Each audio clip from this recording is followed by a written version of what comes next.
The Promise Part 5. Then he lay on the couch with a thin blanket. The springs creaked, but he didn't care. He kept watching the bed until his eyes grew heavy. The last thing he saw was Lena's hand resting outside the blanket. A cough woke him. He hurried to her side, warmed more tea, and knelt beside the bed. Her eyes opened, still sleepy but clearer. "You're still here," she murmured. "I said I would be," he replied softly. She smiled weakly. "You care too much." "Maybe," he said, "but it feels right." Her smile widened just a little. "Thank you, Chris." He didn't answer. He only looked at her, memorizing every small thing. Chris sat on the couch again, half awake, half listening to her breathing. For hours she had seemed calm, but close to midnight her breathing grew uneven. He stood quickly, touching her forehead, burning hot, much hotter than before. Her blanket was damp with sweat, her lips trembling. He whispered her name. "Lena! Lena, can you hear me?" Her eyelids moved slightly, but her words came out weak and broken. "I feel cold." Chris's heart thudded. He brought another cloth, changed it, and gave her water, but she couldn't swallow. Her hands shook.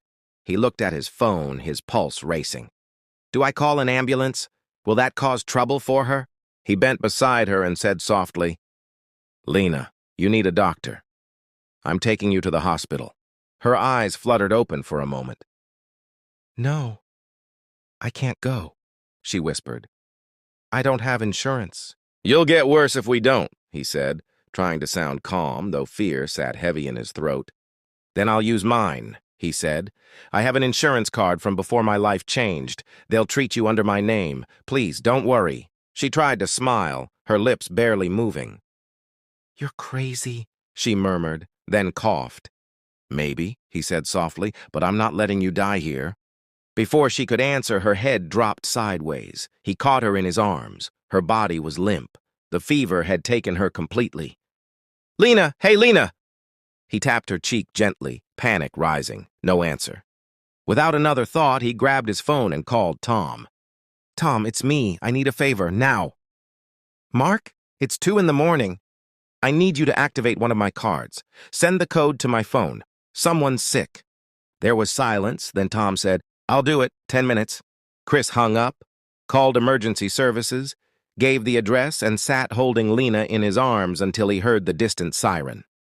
When the paramedics arrived, he didn't care how much it would cost. He helped them lift her onto the stretcher. "Please be careful," he said.